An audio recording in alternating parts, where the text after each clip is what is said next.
अबू उबैदा, आप इतनी जल्दी में कहाँ जा रहे हो? आप नहीं जानते 14 अगस्त बहुत करीब आ चुकी है। मैं तो उसके लिए पौधा लेने जा रहा हूँ। मैं तो पौधा लगाऊंगा इस बार 14 अगस्त पे। मैं तो पौधा लेने जा रहा हूँ।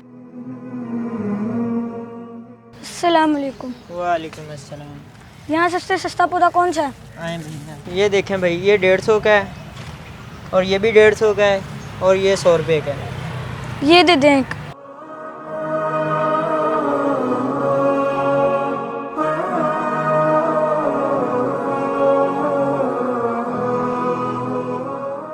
अस्सलाम वालेकुम। वालेकुम सलाम। अंकल बाजा चाहिए था। ये छोटा बाजा कितने का? ये 150 रुपये का है। और ये बड़े वाला? ये 300 का। इससे बड़ा कोई बाजा है? नहीं, यही पड़ा है। चलिए जरा बजा कर चेक करवा दो।